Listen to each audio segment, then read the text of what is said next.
Hello students, hope you all will be fine.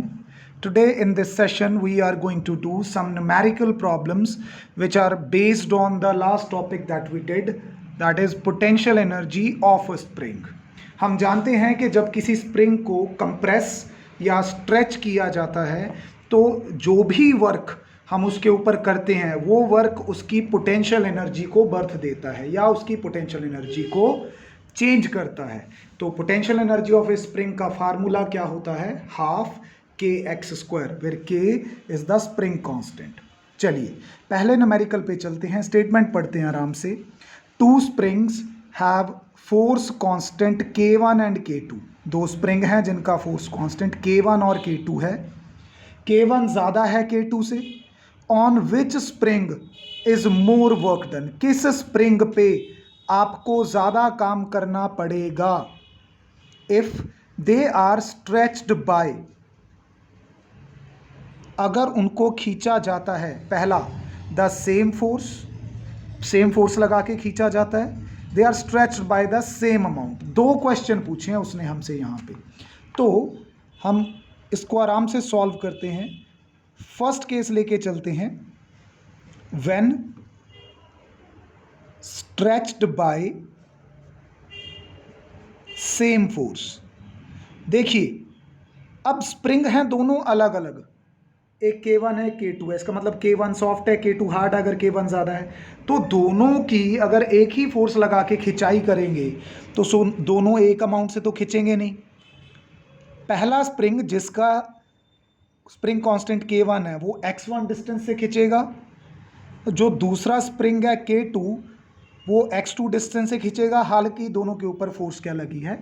Same लगी है। Now अगर work done की रेशो देखी जाए दोनों की, ठीक है, वर्क डन किसके बराबर होता है? हाफ K1 x1 स्क्वायर, पहले स्प्रिंग का वर्क जितनी उसकी पोटेंशियल एनर्जी चेंज होगी, दूसरे स्प्रिंग का वर्क जितनी उसकी पोटेंशियल एनर्जी चेंज होगी। तो ये आएगा, हाफ से हाफ कैंसिल हो जाएगा, क्या बचेगा? सिर्फ K1 x1 square K2 x2 square. क्या मैं इसको x1 स्क्वायर को ऐसे लिख सकता हूँ, K1 x1 इंटू x1, और क्या मैं नीचे ऐसे लिख सकता हूँ K2 x2 इंटू x2। ध्यान से देखो, K1 x1 किसके बराबर है? F के। K2 x2 किसके बराबर है? F के। तो क्या मैं यहाँ पे F into x1 upon F into x2 लिख सकता हूँ? ठीक है, आ जाएगी ये चीज़। चलिए F से F कैंसिल हो जाएगा, तो W1 बाई W2 जो होगा वो आएगा x1 बाई x2 के। अगर यहाँ से आप x1 बाई x2 निकाल लो तो अल्टीमेटली एक चीज़ और भी आ जाती है अपने पास। यहाँ पे क्या आ जाती है? वो K2 बाई K1। इस K2 बाई K1 का यहाँ इस्तेमाल करता हूँ। अभी मेरे को पता है कि जो K1 है वो ज़्यादा है K2 से। अगर K1 ज़्यादा है K2 से तो इसका मतलब W2 भी ज़्यादा होगा W1 से।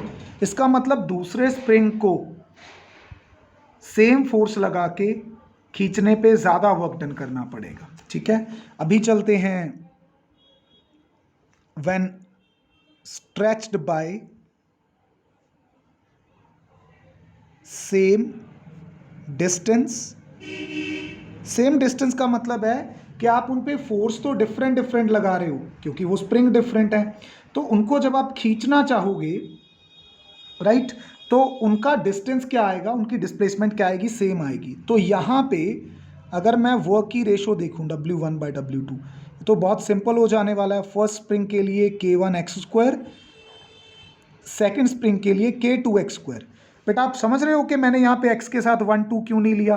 क्योंकि ये तो सेम डिस्टेंस से खींचे गए हैं। तो half cancel, x square cancel, सिर्फ क्या बचेगा? K1 by K2। अब हमें ये पता है, गिवन है कि K1 ज़्यादा था K2 से, तो इसका मतलब W1 भी ज़्यादा है W2 से। तो अगर सेम डिस्टेंस तक खींचना है आपको तो पहले स्प्रिंग के आपको ज़्यादा काम करना पड़ेगा दूसरे स्प्रिंग के कंपैरिजन में। चलिए आगे बढ़ते हैं। The length of a steel wire increases by 0.5 centimeter when it is loaded with a weight of 5 kg. किसी स्प्रिंग के ऊपर अगर 5 किलोग्राम लटकाते हैं तो उसकी जो लेंथ है 0.5 सेंटीमीटर बढ़ जाती है। एक तो फोर्स कांस्टेंट निकालना है, दूसरा वर्क डन निकालना है। आसान है ये भी। देखो, हमें पता है कि जो स्प्रिंग कांस्टेंट है, या फिर जिसको आप कई बार फोर्स कांस्टेंट भी बोल देते हैं, ठीक है, ये किसके बराबर होता है? K is equal to F by X. F क्या है? जो उस पर फोर्स लग रही है। एक्स क्या है? जो उसकी डिस्प्लेसमेंट है। इस पे फोर्स कौन लगाएगा? जो चीज़ इसके ऊपर लटकाई गई है, वो एक मास लटकाया गया 5 किलोग्राम का, तो उसका वेट कैसे निकलेगा, फोर्स कैसे निकलेगी? ग्रेविटेशनल mg लगा के, और x तो वैसे ही रह जाएगा। अब सिर्फ वैल्यूज़ भर दो। m की वैल्यू कितनी है? 5। g की वैल्यू हमें क्वेश्चन में कुछ नहीं कहा गया, तो हम चलो सेफ साइड के लिए 10 ले लेते हैं ताकि इजीली सॉल्व कर पाएँ। और x की वैल्यू 0.5 सेंटीमीटर है, तो 0.5 सेंटीमीटर को मीटर में बदलने के लिए 10⁻⁻2 से मल्टीप्लाई कर देंगे। इस सारे को आप यहाँ से सॉल्व कर लो, जो आपके पास k निकल के आएगा, क्योंकि 10 हटाओगे ऊपर जाएगा, कैंसिल हो जाएगा, तो ये मेरे पास बनेगा ऊपर जाके 1 × 10⁴ न्यूटन पर मीटर। एक आंसर तो ये आ गया अपने पास, k पूछा था, ठीक है। दूसरी चीज़ क्या पूछी है? वर्क। अब अपने को पता है कि जो वर्क होता है स्प्रिंग पे, वो उसकी उसकी पोटेंशियल एनर्जी के बराबर होता है, which is half kx²। 1/2 k की वैल्यू ऊपर निकाल आए हैं। डिस्प्लेसमेंट इसकी 0.5 सेंटीमीटर हुई थी। 0.5 सेंटीमीटर को मीटर में बदलूंगा तो 10⁻⁻2 जाएगा, और साथ में क्या आ जाएगा? स्क्वायर। जब इस चीज़ को यहाँ से पूरी तरह से सॉल्व करेंगे तो अपने पास क्या बनेगा? 0.125 जूल। तो इतना इसके ऊपर काम हुआ, उस बॉडी ने लटक के इतना काम किया इसके ऊपर, ठीक है। सिंपल क्वेश्चन है ना, बिल्कुल। चलिए अगले क्वेश्चन पे चलते हैं। The potential energy of A spring when stretched through a distance of x is 10 joule. किसी स्प्रिंग में अगर x डिस्प्लेसमेंट पैदा की जाती है तो उसकी पोटेंशियल एनर्जी 10 जूल रहती है। What is the amount of work done on the same spring to stretch it through an additional distance of x। पहले x था, x और खींच दिया, तो x प्लस x कितना खींच दिया? 2x। तो कह रहा है कि अगर x खींचने में 10 जूल लगे हैं तो 2x खींचने में कितने जूल लगेंगे, वो कितना आपको और काम करना पड़ेगा, वो निकालिए। अभी इसके सॉल्यूशन में भी सिंपल है। अपने को पता है कि जो वर्क डन होता है, जैसे वर्क एनर्जी थ्योरम में वर्क डन को चेंज इन काइनेटिक एनर्जी के बराबर रखा था, तो यहां पे वर्क डन क्या कर रहा है? चेंज इन पोटेंशियल एनर्जी कर रहा है, राइट। तो इसका मतलब W किसके बराबर होगा? U2 - U1, यानी कि half k x2² minus half k x1², क्योंकि स्प्रिंग तो उसने कहा है कि सेम ही है। बस अब तो वैल्यूज़ भरनी है। इसकी वैल्यू जो है वो हमसे कही जा रही है, जस्ट अ मोमेंट। जो x1 की वैल्यू है वो x है, ठीक है। नहीं तो एक काम करते हैं, इसको ना सिंपली पहले अलग से सॉल्व करते हैं। Let's call it equation 1। ये जो U2 - U1 है, अभी सबसे पहले फाइंड आउट कर लेते हैं। गिवन क्या है अपने को कि जो U1 है वो तो है ही 10 जूल, जो U2 है वो कैसे निकलनी थी? Half k। कितना डिस्प्लेस किया उसको? डबल कर दिया पहले से, 2x, ठीक है। तो यहां पे इसको अगर मैं सॉल्व करूं, 2 आगे आ जाएगा, तो वो क्या बचेगा? हाफ 2 का स्क्वायर आगे आ जाएगा, कितना आ जाएगा? 4, ठीक है। हाफ के x² बचेगा। हाफ के x² की वैल्यू हमें पहले ही दे रखी है, कितनी? वो है 10 के बराबर, तो यहाँ पे 4 इंटू 10 करेंगे तो कितना बनेगा 40 जूल। अभी वर्क डन निकाल दो इक्वेशन 1 यूज़ करके। वो किसके बराबर आना चाहिए 40 माइनस 10 यानी कि कितना 30, यानी कि कितना काम करना पड़ा उस पर 30 जूल का काम करना पड़ा। और ठीक है, दोबारा एक्सप्लेन कर देता हूँ मैंने क्या किया। वर्क डन होता है change in kinetic energy which is equal to U2 minus U1। अभी U1 अपने को दे रखी थी स्टेटमेंट में 10 जूल है पहली बार स्ट्रेच करने पे, उसको और एक्स्ट्रा x यानी कि अगर पहले x था अब कितना हो गया 2x, स्ट्रेच करने में कितना काम लगेगा।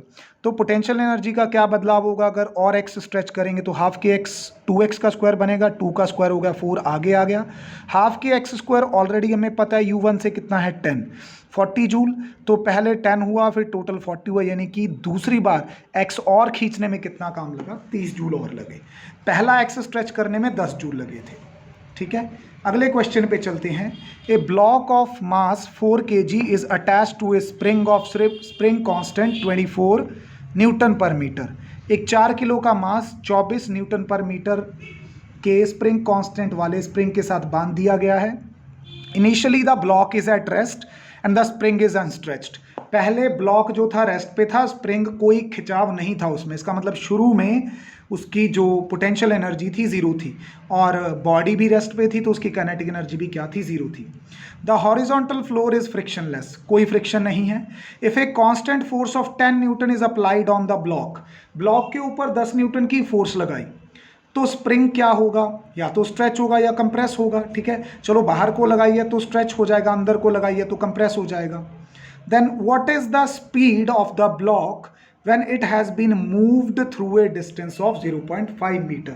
अगर मैं इसको एक सिरे पे ले जाके, ये पड़ा है पहले यहाँ पे रेस्ट पे, ठीक है, ना कोई पोटेंशियल ना कोई काइनेटिक, फिर मैं सिरे पे ले गया, स्प्रिंग में क्या आ गई स्ट्रेचिंग, स्ट्रेचिंग आ गई तो वहाँ पे क्या आ गई पोटेंशियल एनर्जी। अब छोड़ा, छोड़ने पे जो पोटेंशियल एनर्जी थी उसके साथ ये मूव करने लगा तो इसके पास क्या आ गई काइनेटिक एनर्जी। इसका मतलब आपके किए गए काम ने, आपके इस स्ट्रेचिंग ने क्या कर दिया, इसके अंदर पोटेंशियल एनर्जी भी भर दी और इसके अंदर काइनेटिक एनर्जी भी आ गई। तो मैं सोल्यूशन में सिंपली कहूँगा कि मैंने जो इस पे वर्क किया था वो इसकी पोटेंशियल एनर्जी और काइनेटिक एनर्जी के बराबर होगा, राइट। अब हमने जो वर्क किया था वो तो फोर्स इनटू डिस्प्लेसमेंट के बराबर किया था। जो पोटेंशियल एनर्जी है वो आएगी हाफ के एक्स स्क्वायर, जो काइनेटिक एनर्जी आएगी वो आएगी half M V square. Force कितने की लगाई है 10 न्यूटन की, स्ट्रेचिंग कितने की है 0. बताया कहीं यहाँ पे, हाँ 0.5 मीटर की, राइट। 1/2 स्प्रिंग कांस्टेंट कितना है 24, ठीक है, और स्ट्रेचिंग यहाँ पे कितनी की है 0.5 वो बता रखी है, प्लस हाफ मास उस बॉडी का क्या है 4, क्योंकि स्प्रिंग अपनी पोटेंशियल एनर्जी बॉडी को ही देने वाला है और उसकी स्पीड अपने को निकालनी है। तो इस सारी इक्वेशन को बहुत ही सिंपल तरीके से यहाँ पे सॉल्व कर लेते हैं। ये बन गया 5, राइट।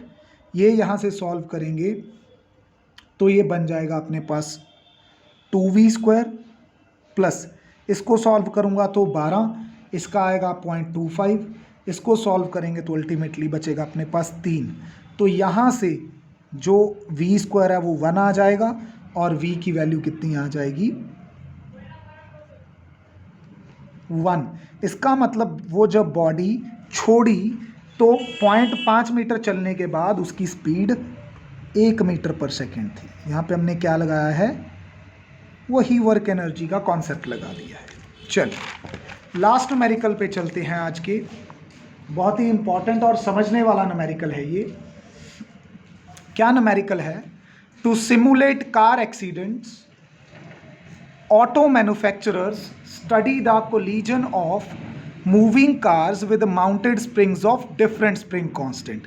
सिमुलेट करने का मतलब होता है किसी चीज़ की रिसर्च करना, उसको कैलकुलेट करना, फिर उसके बारे में जानकारी लेना।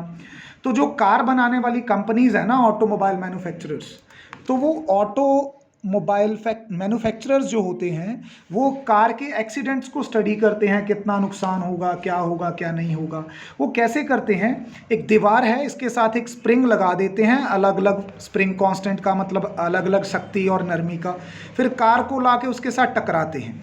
ठीक है, कंसिडर ए टिपिकल सिमुलेशन। ऐसी ही एक सिमुलेशन आप समझ लो, इमेजिन कर लो, जिसमें कार का मास 1000 kg है और 18 की स्पीड से जा रही है किसी स्मूथ रोड पे। रोड कौन सा है? स्मूथ, इसका मतलब फ्रिक्शन नहीं है, और कोलाइड करती है किसी एक ऐसे स्प्रिंग के साथ जो कि दीवार के साथ माउंटेड है हॉरिजॉन्टली, मतलब स्प्रिंग ऐसे लगा हुआ है। किस तरह से? इस तरह से स्प्रिंग ऐसे लगा हुआ है, राइट। वो जो स्प्रिंग है उसका स्प्रिंग कांस्टेंट इतना है, तो कार के टकराने से उस स्प्रिंग में मैक्सिमम कितना कंप्रेशन आएगा। देखो, स्प्रिंग ऐसे अपनी नेचुरल लेंथ में है, इस तरह से पड़ा है स्प्रिंग, ठीक है, स्प्रिंग अपनी नेचुरल लेंथ में है। जब गाड़ी आएगी, गाड़ी का पास है, गाड़ी की वेलोसिटी है, तो उसके पास क्या है? Kinetic energy. इससे टकराएगी तो गाड़ी स्लो होने लगेगी, क्योंकि स्प्रिंग इसको मोशन को रिटार्ड करेगा। इसका मतलब गाड़ी अपनी काइनेटिक एनर्जी लूज कर रही है और स्प्रिंग को दबाने की कोशिश कर रही है। गाड़ी अपनी जितनी काइनेटिक एनर्जी लॉस कर रही है उसके साथ वो स्प्रिंग को दबा के उसमें क्या कर रही है? काइनेटिक एनर्जी बढ़ रही है। तो यहाँ पे हम ये चीज़ कह सकते हैं सॉल्यूशन में कि जो गेन इन काइनेटिक एनर्जी होगा, sorry, gain in potential energy of spring होगा, वो कहाँ से आएगा? वो loss of kinetic energy of car से आएगा। तो बस इनको बराबर रख देते हैं, 1/2 के। उसने पूछा मैक्सिमम कितना कंप्रेशन हो पाएगा, तो मैं इसको XM का नाम दे देता हूँ, ½ KXM², और उसके बाद loss in kinetic energy ½ M। अब रेस्ट से चली थी तो इनिशियल तो 0 ही होगी, सिंपली मैं यहाँ पे ½ mv² भर देता हूँ। बस यहाँ पे अभी अपने को वैल्यूज़ भरनी है, ठीक है, हाफ से हाफ तो कैंसिल हो ही जाएगा। अगर मैं यहाँ से XM² देखूँ तो वो मेरे पास mv²/k के बराबर आएगा। वैल्यूज़ भर देता हूँ। मास कितना है गाड़ी का? 1000। कितनी स्पीड से आ रही थी? 18 की स्पीड से आ रही थी। 18 को अगर मैं 5/18 से कर दूं मीटर पर सेकंड में बदलने के लिए, तो ये 5 मीटर पर सेकंड आएगी। तो यहाँ पे 5 का स्क्वायर अपॉन k की वैल्यू कितनी दे रखी है? 6.25 इंटू 10⁻³ इस चीज़ को अगर हम यहाँ से सॉल्व करते हैं, कौन सा? राइट हैंड साइड को, तो ये सब कुछ कैंसिल करके हमारे पास 4 आएगा, जिसका मतलब ये है कि जो XM आएगा वो √4 यानी कि 2 बनेगा। इसका मतलब स्प्रिंग कितना दबेगा? 2 मीटर तक दब जाएगा। सिंपल है ना क्वेश्चन, अगर आप उसको समझते हो। अच्छा, अभी उसने सिचुएशन बदल दी, एक स्पेशल केस दे दिया। कहता अब सड़क जो है वो फ्रिक्शन ऑफर कर रही है और कॉफिशिएंट ऑफ फ्रिक्शन कितना है? 0.5।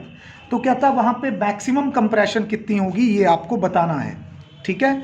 अभी दो तरह की बातें हो गई यहाँ पे। क्या? ये स्प्रिंग है, ठीक है, जो गाड़ी की काइनेटिक एनर्जी होगी वो गाड़ी चल के आ रही है, इसके साथ टकराएगी, तो गाड़ी को अपनी काइनेटिक एनर्जी लॉस्ट करनी पड़ेगी। पहले केस में वो सिर्फ स्प्रिंग की पोटेंशियल एनर्जी बनाने के लिए अपनी काइनेटिक एनर्जी लॉस कर रही थी, अब उसको फ्रिक्शन का भी सामना करना पड़ रहा है, तो उसकी वजह से भी वो अपना जो काइनेटिक एनर्जी है लूज करेगी। तो यहाँ पे अगर मैं वर्क एनर्जी थ्योरम लगाऊं, क्या लगाऊं? वर्क एनर्जी थ्योरम, तो जो वर्क होता है वो चेंज इन काइनेटिक एनर्जी के बराबर होता है, ये तो हम सबको पता है। अभी लेकिन यहाँ पे वर्क दो चीज़ें कर रही हैं। पहला, work done by spring, plus दूसरा वर्क डन बाय फ्रिक्शन, ठीक है।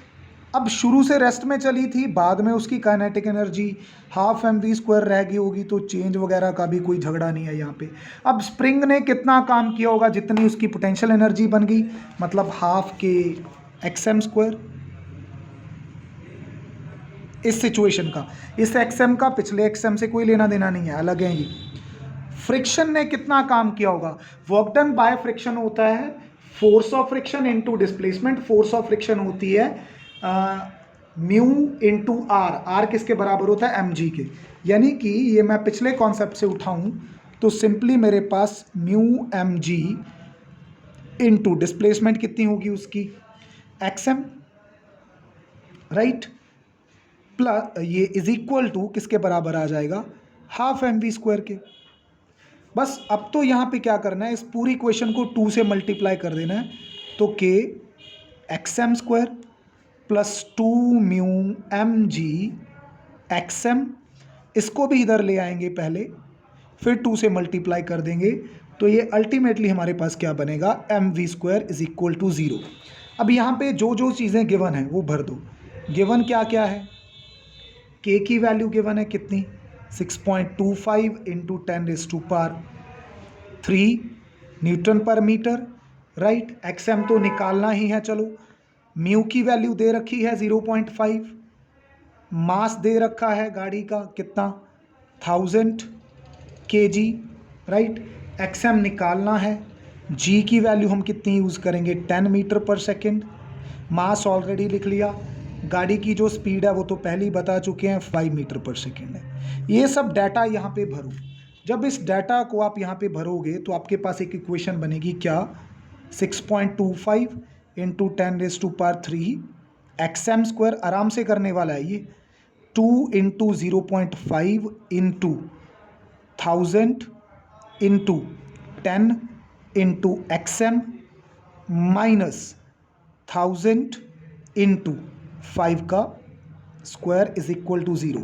पहली बात तो 3 टर्म्स हैं, तीनों में 10⁻³ कॉमन निकल जाएगा और बाकी चीज़ें भी जो हैं उनको सिंप्लीफाई करके हमारे पास यहाँ पे क्वाड्रेटिक इक्वेशन बनेगी।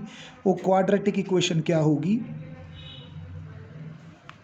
5xm², मतलब इस फैक्टर को रिड्यूस करके 5 रह जाएगा, प्लस इस फैक्टर को रिड्यूस करके 8xm रह जाएगा, इस फैक्टर को रिड्यूस करके 20 रह जाएगा, ठीक है। अब आप अपने आप अंदाज़ा लगा सकते हो कि अगर यहाँ पे 5 का स्क्वायर 25,000 का 20 बना तो उसको किससे डिवाइड किया होगा, बाकी भी उसी से डिवाइड करके आप ये इक्वेशन बना लोगे। This equation is quadratic in XM.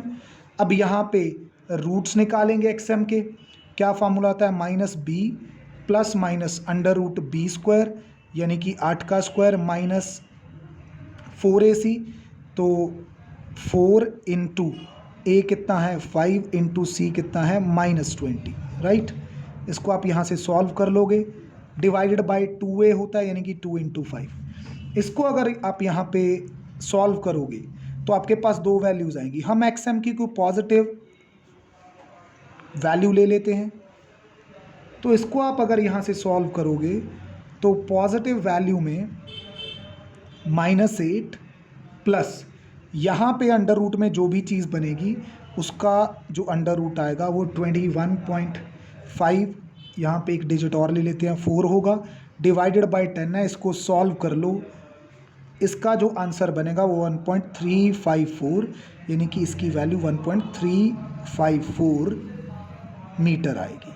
क्या देख रहे हो आप, पहले अगर सिर्फ स्प्रिंग काम कर रहा था, सिर्फ उसका स्प्रिंग कांस्टेंट काम कर रहा था तो 2 मीटर दब गया था स्प्रिंग। अभी फ्रिक्शन ने भी कुछ एनर्जी खा ली, तो अभी जो स्प्रिंग है वो 1.3 मीटर के आसपास ही, यानी कि पहले से कम दबेगा। This is all for today, hope you have understood the things, thank you.